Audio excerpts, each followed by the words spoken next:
எல்லோருக்கும் இனிய காலை வணக்கம். ஸ்ரீ குருப்யோ நமகா. வணக்கம். இறைவன் நமக்கு நல்ல வாழ்க்கையை கொடுத்துருக்கிறார் என்று ஒத்துக்கொள்கிறவர்கள் பூமியில் நல்லா வாழ்கிறாங்க. எனக்கு எதுவுமே இறைவன் கொடுக்கல அப்படின்னு சொல்லி புலம்புறவர்கள் வாழ்வில் பின்தங்கி போகிறாங்க. எந்த வீட்டில் ஒரு ஆண் நல்ல அழகாக லட்சணமாக தலைமுடியெல்லாம் நல்லா நீட்டாக வச்சு நல்லா நாகரிகமாக ட்ரெஸ் பண்ணி இருக்காரோ அந்த வீடுகளில் பொறுத்தளவில் ரொம்ப சிறப்பாக இருக்குது. ஒருத்தருக்கு நல்ல வேலை வாய்ப்பு கிடைக்கணும் அப்படின்னு சொன்னால் அவர்கள் வீட்டில் இருக்கிற மனைவி இடத்துல சண்டை போடக்கூடாது. வேலைக்கு போகக்கூடியவர்கள் வெளி உலக வாழ்க்கையில் அவங்களுக்கு நிறைய உதவி தேவைப்படும். இப்போ அவர் வேலைக்கு போகிறாரு, அவருக்கு ஒரு பிஸ்னஸ் வரணும் அப்படின்னா வீட்டில் மனைவி இடத்துல சண்டை போடவே கூடாது. அவசர காலத்திற்கு அதாவது ஐஸ்வர்யம் கிடைக்காது. இதுதான் வாழ்க்கையினுடைய சூட்சுமம். இதை நிறைய பேர் புரியறதில்லை. அதே போல் உங்கள் வீட்டில் இருக்கக்கூடிய மனைவிக்கு போகும்போது நீங்கள் பணம் கொடுத்துட்டு போங்க, கண்டிப்பாக அது பன்மடங்கு பணம் வரும். இது ஜோதிட ரீதியாகவும் ரொம்ப தெளிவாக விளக்க முடியும். அதே மாதிரி உங்களுடைய வாகனத்தை காலையிலேயே சுத்தப்படுத்துங்க. எப்பொழுதுமே வீடு நீட்டாக இருக்கணும்.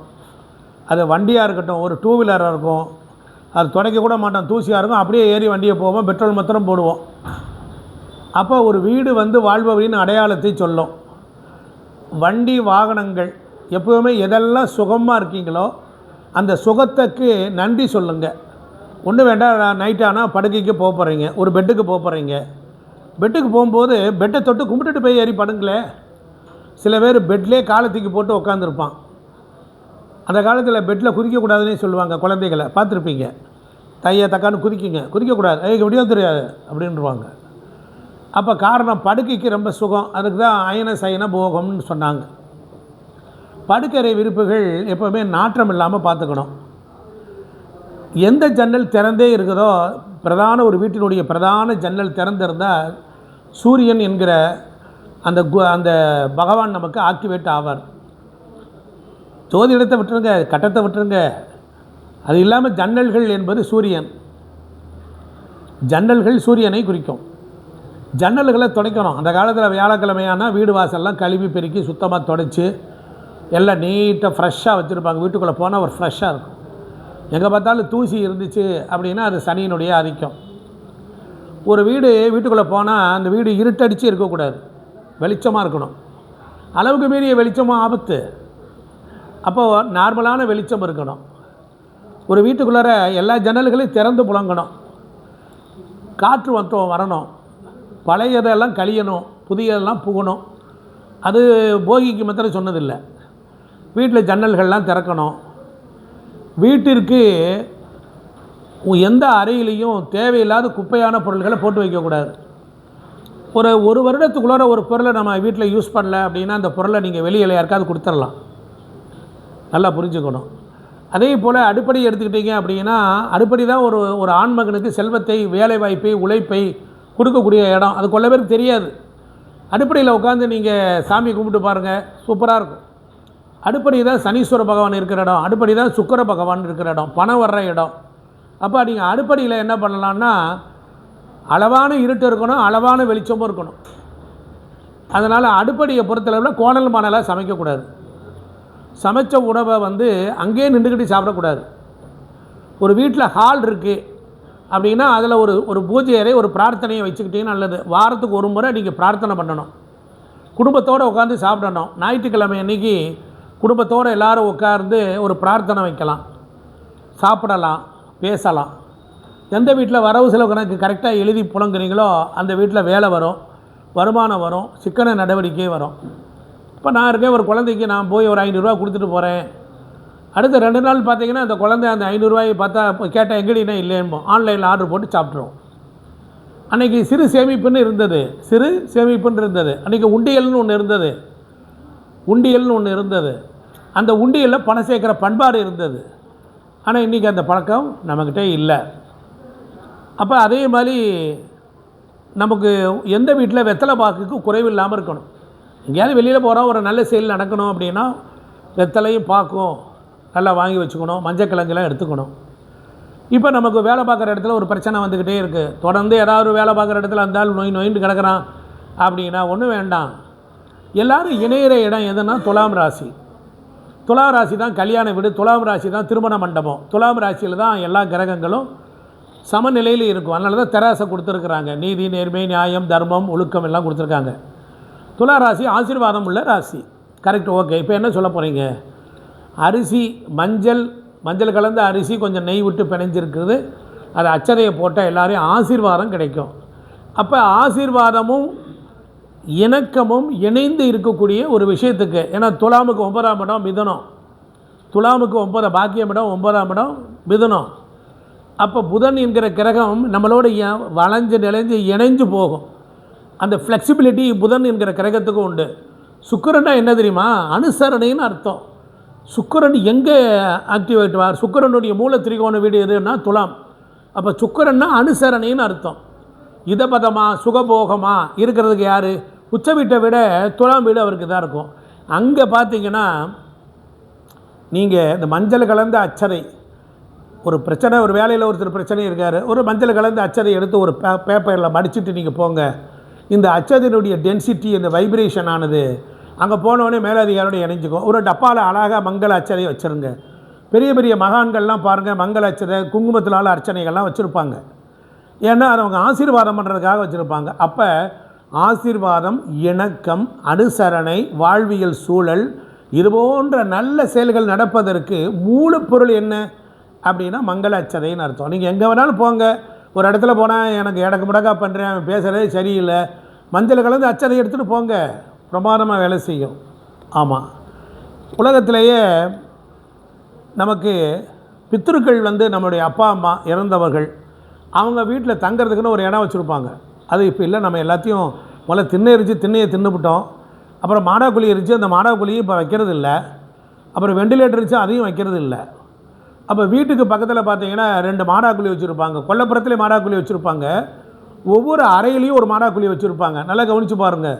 ஒரு அறையில் அன்வான்ட் எனர்ஜி, தேவையில்லாத சக்திகள் எல்லாம் ஒடுங்குற இடம் எதுனா 4 பக்கம் மூளை. அதனால் மூளையில் உட்காந்து படிக்கக்கூடாது, மூளையில் விளக்கமாறு வைக்கக்கூடாது, மூளையில் எந்த பொருளும் வைக்க மாட்டாங்க. நல்லா கவனிச்சுக்கணும். மூளையில் பயன்படாது மனிதனுக்கு.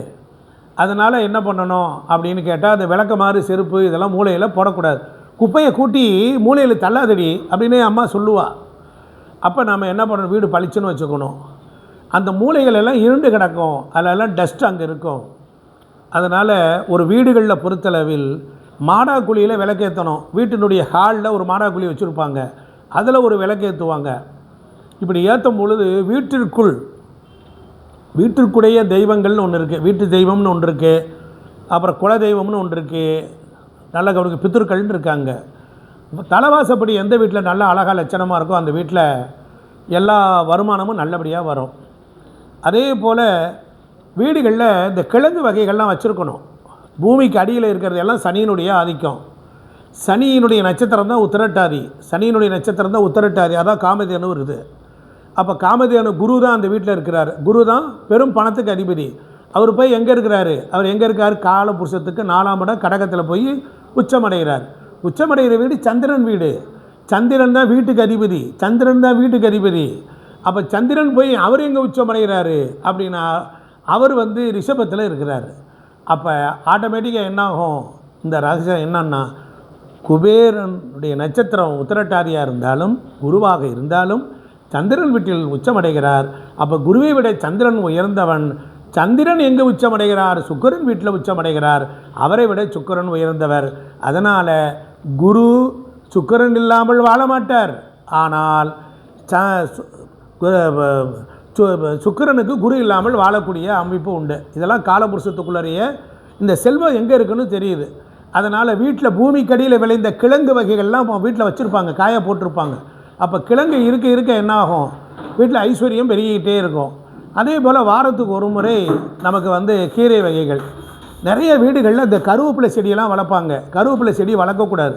கருவேப்பிலை தோட்டத்தில் வளர்க்கலாம். கருவேப்பிலை கீழே தான் அகால மரணம் அடைந்த தேவதைகள்லாம் இருப்பாங்க. நல்லா கவனிச்சுக்கணும். கருவேப்பிலை மரம் வளர்க்குறவங்க தோட்டத்தில் வச்சுக்கலாம், வீடுகளுக்குள்ளார வளர்க்கக்கூடாது. அப்போ வீடுகளில் இந்த மாதிரி வளர்த்திங்கன்னா இறந்து போனவர்கள்லாம் அதாக இருப்பாங்க. கேரளாவில் மாந்தி தோஷத்தை போக்குறதுக்கு இப்போ என்ன பண்ணுவாங்கன்னா, இந்த திலகோமத்திலையும் பிரேத சாபத்தை போக்குறதுக்கும் என்ன பண்ணுவாங்கன்னா கருவேப்பிலை குச்சியில் தான் பாடை கட்டுவான். கருவேப்பிள்ளை குச்சியில் பாடை கட்டி அதன் மேலே பதுமையை செஞ்சு அதுக்கு மந்திரம் சொல்லி கற்பித்து அதை கொண்டுட்டு போய் எரிச்சிருவான்.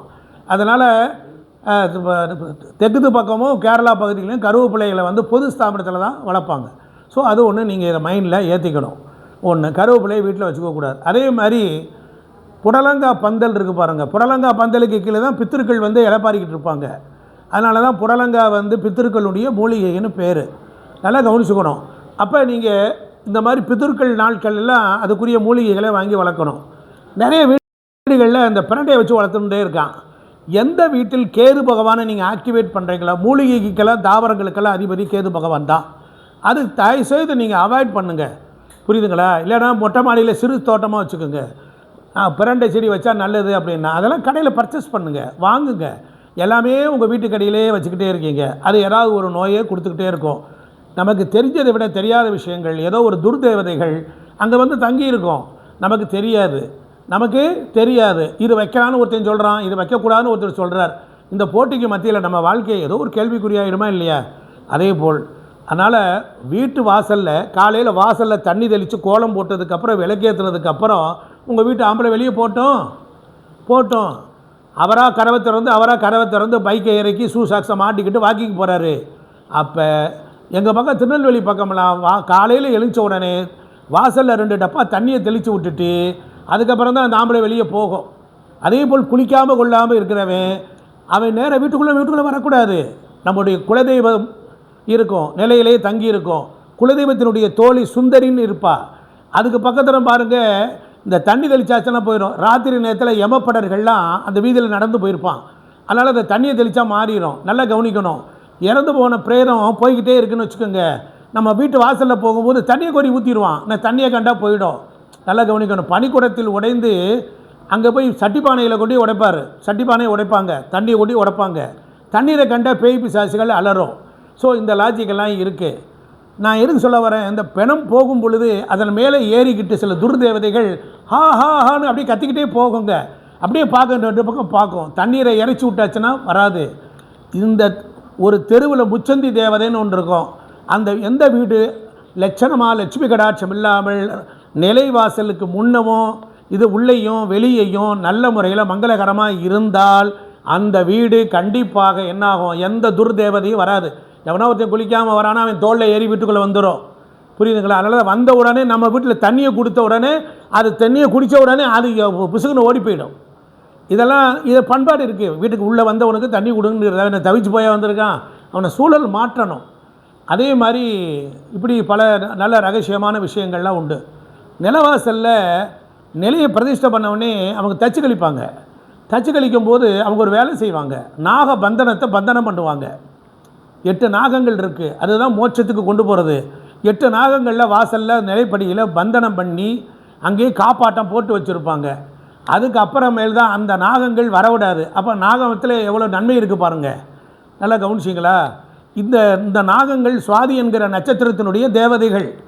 ஆமாம், அனந்தன், வாசுகி, தட்கன், கார்கோடகன், பத்மன், மகாபத்மன் அப்படின்னு சொல்லக்கூடிய இந்த 8 நாகங்கள் இருக்குது.